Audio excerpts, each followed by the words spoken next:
Hello, friends, and welcome back to the Money Bear podcast. I'm your host, Chloe Daniels, better known as Clo Bear on the internet. And today we're going to do a quick tip and we're going to talk about a very important topic. We're going to be answering the question, is there any student loan forgiveness for single moms? So some of this, if you're like, I'm not a single mom, that's okay. There are tips within this that apply to everybody, but there's also some specific advice that applies just to moms, specifically single moms. So I'm excited to dive in because I think it's incredibly important that one, we are aware of the resources that are available, because so often half of the battle is just knowing what resources exist to help you. Right? I can't tell you how often I've had somebody come to me with a problem where there's an entire community, there's an entire nonprofit, there's an entire program available that could help them, but you have to like dive through all the information in order to figure out what's legit and what's not. So I'm excited to talk about some of that today. Before we do, I'm going to give a little life update because that's what we use these quick tips for, right? So my last quick tip, I was pretty down. I am still struggling with the thing that I was struggling with last time, but I feel like I'm much better at compartmentalizing right now and really just focusing on myself.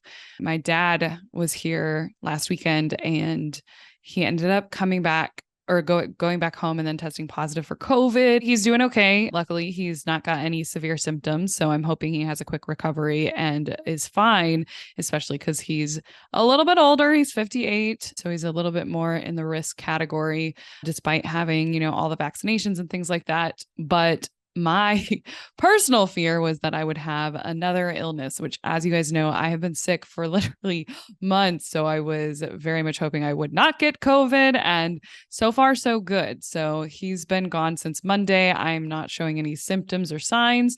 And I did a couple of tests yesterday. I'll probably do another test again today just to make sure I'm in the clear. Or I might wait till tomorrow just because 5 days after is usually like when you should be testing for it. So maybe he got it on the plane, or who knows, like the cold I had a couple of weeks ago could have been COVID.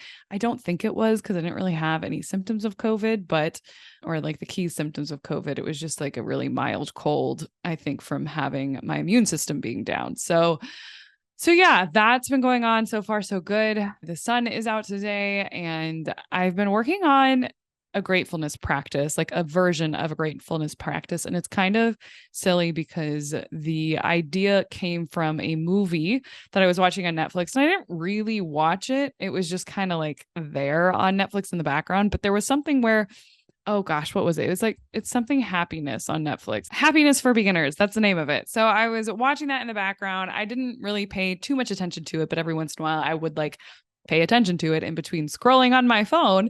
And essentially the premise is like, there's this woman who's just generally like an unpleasant woman. She's not very happy and she likes to bring down everyone else around her, even though this actress, she's been like the most upbeat person in every movie ever. She's in that one movie. Oh, what's it called? Her name's Ellie Kemper, I believe. But essentially, she's been in a lot of like really upbeat movies and is always like playing that role of the person who's always happy. And in this movie, she's completely opposite. And so I think I've told you guys about my anger issues and feeling always irritable. And one of the things that she did in this movie was there's just this positive person who was on this hike with her. And she's like, how do you say so positive? How do you say so happy? And this woman was like studying the psychology and things along those lines. And she said, one of the ways I do it is I reflect on 3 things that made me happy for the day every single day. And she's like, that's it. And she's like, honestly, it's a big part of it. And I was like, that's so simple and so beautiful. And then they went back and forth sharing 3 things that made them happy for the day. And they were such simple things, which I really loved. So I've started doing that. I have been trying to get a more consistent journal practice for a really long time. And doing this has made me a lot more consistent because at the end of the day, when I'm doing my nightly routine, I include just 3 things that made me happy. I write it down in my journal. And a lot of the times I'll think of way more than 3 things. But for example, it'll be like watching Cash get the zoomies, having an interview with a friend on the podcast, watching Logan run and get her ball. What else? Going to Target, going to a therapy session and letting all this stuff go, a new tarot card deck. What else? Like a new or a snack that I had, like teeny tiny little things that just really made a difference in my day. I think yesterday I've gotten in the practice of buying myself flowers more often. And that was one of the things that made me happy yesterday was just going into South Park Flowers and buying myself a ridiculous bouquet that sadly I'm never going to get. I think they're called geraniums or gardenias or something. I'm never going to buy those again because they were drooping literally the next day, but all the other flowers are really beautiful. But I'm like, whoa, hey, now there's one of them that's still in there. You can see it if you're watching the video. But essentially, that's been really making me happy. It's just a lot of joy. And it's like, I don't think that I do things for joy like that enough. And so to be able to have a moment just for fun, it's been really fantastic. So yeah, that's been going on. And then I think that's such a simple practice, but the practice has really been making me happy. So it's helping anyway. Not one thing makes me completely happy, but that has certainly been helping. So that's kind of my life update. I don't really think there's anything more. Let me think. Not really. I'm back in the swing of doing jujitsu. I'm done with CrossFit, guys. And it's so funny. People will ask me about CrossFit, like, do you love it? And it's like, no, I don't love CrossFit. I like the weightlifting part of CrossFit, but I always hated the CrossFit workouts. But I did it because it was like I had to do it. And out of all the workouts out there, like I like CrossFit probably the best. But now that I do jujitsu, I love jujitsu and it's really hard. So I quit my CrossFit gym, which was sad because Logan loves that gym.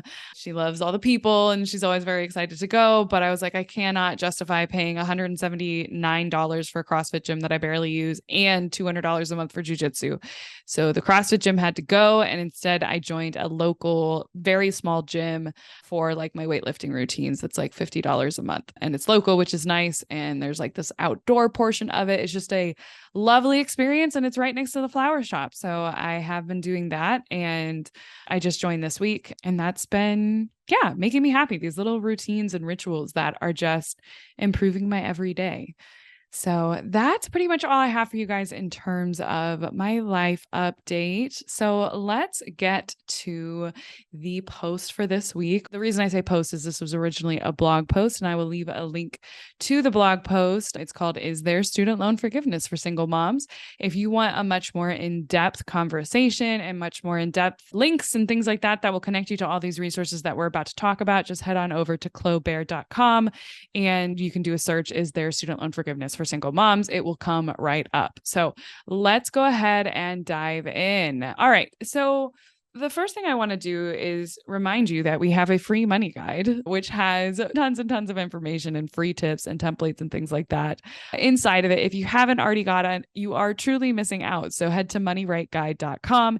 And we also have a free investing class. If you're like, all right, I am ready to take my wealth building journey to the next level, then head on over to lazyinvestingclass.com, where we will get you hooked up with our free investing class. That's a live class. So you get access to me live. You get to ask your questions and people really like it. So it's, yeah, of course, I'm going to tell you the ways that you can work with me at the end, but the actual information in the class is key information that you need to be investing. So I've had so many people come and are like, wow, you actually teach in this class. So many people, they're only pitching in these classes. And it's like, no, I want to make sure you're walking away with really good information and studies and things like that to kind of help ease your mind about investing. And we do all of that in this free class that we only give once a month right now, or twice a month, because we do a Tuesday night class and a Wednesday afternoon class. So check that out at lazyinvestingclass.com. All right, now on to answering the question, is there student loan forgiveness for single moms? Now, there are over 10 million single parent families in the United States, and nearly 80% of those families are headed by single mothers. That's why, if you're like, why are you only talking about single mothers? Well, it's because 80% of single parent households are led by mothers. Now, most people with student debt, we often feel like will die with the student debt unpaid. And it's like this huge burden that we feel like we're just stuck with for life. And not only that, single parents tend to leave school with higher debt and accumulate debt at a faster pace. Now, the good news is there are options for forgiveness. There are resources available, not only just for single moms, but also for everybody. So we're going to talk a little bit about both. So the first thing I want to do is talk about what are the general student loan forgiveness programs, grants, and repayment options that you can look into now. Again, if you want links to all of this, head to clobear.com and search, is there student loan forgiveness for single moms? And this blog post, this beefy blog post with all these links of everything I'm talking about is going to show up for you. So the very first step in anyone's student loan forgiveness journey is to go to studentloans.gov. Now, this is the U.S. Department of Education website. It's the official head honcho website for all federal student loans. Now, single moms and people, just anyone, can find information on loan options and repayment plans, as well as loan consolidation there. So head on over to studentloans.gov to see any of these options that we're about to talk about. Now, one of the most popular and ones that you probably have heard of are called income-driven repayment plans, also known as IDRs. That's the shortened version of it.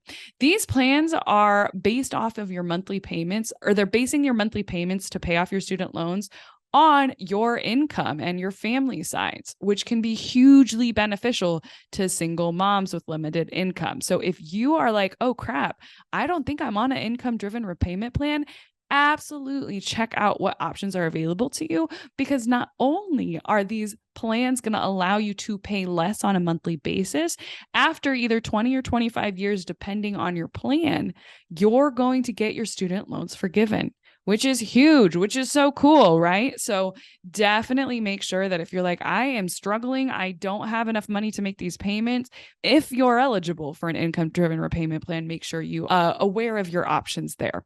Now, not only that, there's also options for loan consolidation. Now, you can do this through the federal government, which is nice because it does not remove any of the protections of having your student loans with the federal government rather than refinancing and going private. Loan consolidation is different. This is just to help you make things a little bit more manageable. If you're like, oh my God, I have 10 different payments and everything's coming out at a different time, and this is just overwhelming, loan consolidation may work better for you. Now, some people confuse loan consolidation with refinancing. It is not really refinancing because they're going to take the weighted average of all the interest that you're paying across all your different loans, and they're going to average that out. So essentially, you're paying the same amount of interest. It may be slightly lower than some of the loans that you were paying, but overall, you're going to be paying the same amount of fixed interest through the direct consolidation loan. Now, there's also a really wonderful website out there that everybody should look into if you've got student loans, or even if you are looking into forgiveness or things like that.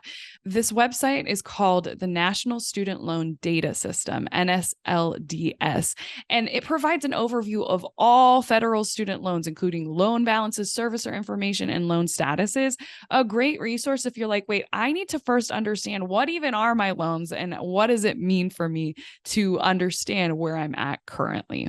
Okay. So not only that, two other things that I want to mention before we get into some of the state specific options for you is that there are also a lot of nonprofit organizations out there. And this is huge, especially if you are a single mom, because there are a lot of nonprofit organizations out there that are geared towards helping single moms. So one to look into is called the American Association of University Women, AAUW, and the Jeanette Rankin Women's Scholarship Fund. So check out some of those, but there are also tons. And what I highly recommend looking at is what is available to you in your state or your community. And guess where the best place to go to get information on this is? The library. Go to the library, tell them about your situation, and they'll be able to connect you to things in your own community that could help you with those payments, could help you with getting those things lowered, help make your student loan debt more manageable. Okay. I cannot emphasize the power of going to the library. The librarians are there to help you. They are there to help you figure out resources and get to your community. And you know what? As I'm saying this, I should actually bring a librarian on to the podcast to talk about this, because I feel like libraries are such underutilized resources out there. So yeah, we might need to do that so you can understand a little bit more about what your librarians are there to help you do. And then not only that, there are also nonprofits out there that offer student loan counseling services. So often you can go to a nonprofit credit counseling agency that offers student loan counseling to understand repayment options and financial planning. And actually, I forgot to pull up the resource. So let me pull up the nonprofit. There's a website to make sure sure that you are getting not a scammy service. And it's called the NFCC. The NFCC is, what does that stand for? The Nonprofit Credit Counseling Services. So if you find something on the NFCC, you know it's been vetted, you know it's a trusted network, you know it's a good credit counseling agency. So check out NFCC for credit counseling if that is something that you are looking at getting into or getting help with. So beyond that, one of the things that I think are even more powerful when it comes to figuring out options for you for loans, grants, and debt forgiveness is really understanding what's available in your state. So I'm not going to go over all 50 states, but I do want to mention a few of them that may help you. And then we'll also talk about some student loan relief programs by profession, because again, there's so many different things out there. Half of the battle is just understanding what's available to you. So again, let's promote the library here because I think that's such a huge underutilized resource. All right, we're going to take on the big three. We're going to talk about California, New York, and Texas. These are massive states with massive populations. And again, if you want to see if your state is on the list in terms of specific information there, check out our blog post on this. I'll leave a note in the show notes, but this is a quick tip, so we're trying to keep it under 20 minutes. All right, so state-specific programs in California include the California Student Aid Commission, CSAC. It offers several grant and loan forgiveness programs, such as the California Dream Act for undocumented students that can provide you with financial assistance for single moms and other people pursuing higher education. Okay. So again, that's the California Student Aid Commission. Then New York has the New York State Higher Education Services Cooperation, HESC. It provides various financial aid programs, including tuition assistance programs and the Excelsior, I don't know if I'm saying that right, Excelsior scholarship for eligible single moms. So again, that's the New York State Higher Education Services Corporation. And almost every single state has services like these available. You just got to look at what's available in your state.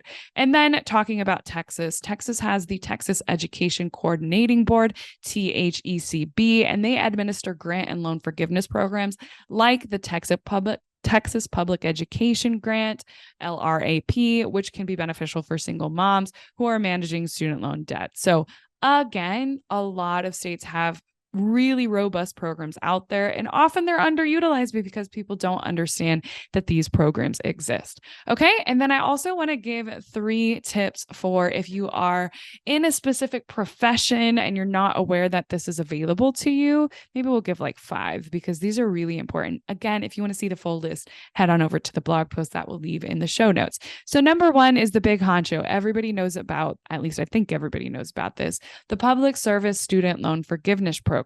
Now, this program provides student loan forgiveness to individuals who work full-time for qualifying public service organizations, including government and nonprofit employees. And after making 120 qualifying payments, which, mind you, there is a waiver that included all the payments that you didn't make because of deferment during COVID, they still count.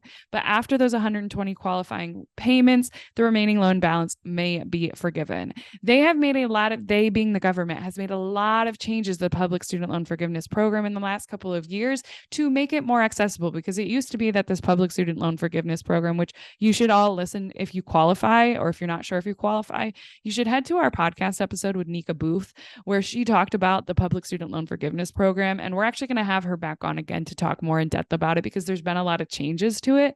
But I'll leave a link to that in the show notes as well, because this stuff is super important. But it used to be that like 1% of people who applied for the public service loan forgiveness program actually got approved. They've been working really hard to extend that so that actually people who qualify are actually getting approved, as it should be. Now, there's also teacher loan forgiveness. So the teacher loan forgiveness program offers loan forgiveness of up to $17,500 on direct subsidized and unsubsidized loans and subsidized and unsubsidized federal Stafford loans for teachers in low-income schools. All that information is going to be available at studentaid.gov. Is it studentaid.gov? There's also student loans.gov. Are they the same? Yeah, they direct to the same place. I was like, I'm pretty sure it's studentaid.gov. but they apparently own both of those websites. So you've got studentloans.gov or studentaid.com. So all these programs for forgiveness, these federal programs, are available on that website too. Now, if you're a nurse, you may also qualify for student loan forgiveness if you are practicing in a critical shortage area. And that's known as the Nurse Corps Loan Repayment Program. And that's repayment assistance to registered nurses, nurse practitioners, and nurse faculty who work in critical shortage areas. And then let's just do one more because I feel like these are some very specific programs, but I love this one is that there are veterinarian loan forgiveness programs as well. I know so many veterinarians end up with so much student loan debt, and that they're like the same amount of student loan debt that doctors are being faced with, and yet they don't have the same level of income often that doctors have. So there is the veterinary medicine loan repayment program that works with veterinarians who are in designated shortage areas. So if you are working in a shortage area, you may be able to qualify for a student loan assistance or student loan forgiveness. So again, going back through that, there are so many different ways. We just covered a brief summary of some of the most popular ways to get your loans forgiven.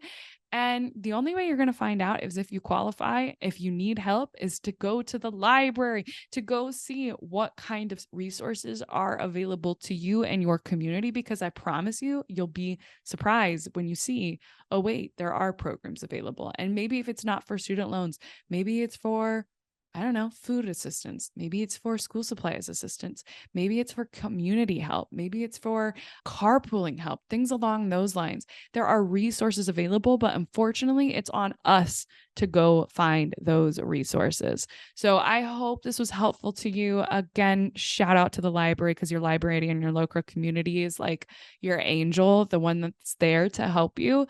And this, like I said, this has given me an idea to talk about all the resources that you can find at your library. So we might have to bring on a librarian. So that's all I've got for you guys today. Again, this is all available at clobear.com. At clobear.com, you can also get a registration for our free investing class. You can download our recession survival handbook. You can download our free money guide. So there's a lot of stuff available there, and you know where to find me on the internet. So I appreciate you all and have a wonderful rest of your week. Thank you so much for listening to the Money Bear podcast. If you've made it this far, do us a favor, take 2 seconds, rate, review, and subscribe. It seriously means the world to me. And if you just take a sec to do that, I will appreciate you endlessly. And if you do, let me know on Instagram and I'll thank you personally. So, got that. And of course, since we were talking about anything financial on this show, please note that nothing on this show is intended as financial advice. I don't know you, unfortunately. And because of that, I cannot tell you what to do with your money. You got to work with a financial professional who knows your situation, who is preferably a fiduciary. And keep in mind that everything that we talk about on this podcast is for education and entertainment purposes only. It's all my opinion. So, there's that. If you want to see our full terms and conditions, head on over to the show notes. And while you're there, we've got free resources for you to get started on your money journey down in the show notes as well, including a free guide to help you with your budgeting templates and budgeting tutorials and investing 101, understanding the different accounts that are out there. All that good stuff is inside of my free guide, which is also available at thelazyinvestorscourse.com/guide. And if you're ready to take our relationship to the next level, I am also hosting a monthly investing class. And that investing class, you can find the times we're offering it this month at thelazyinvestorscourse.com/webinar. That link is in the show notes as well. And that's where you have the chance to meet me live and ask those money questions live. It's a good time. We've had over 20,000 people as of recording this join or register. And yeah, it's always nice to meet you guys. So I hope to see you there. Again, all that is available down in the show notes. So thank you again for coming and listening. I appreciate you, and I'll see you next week.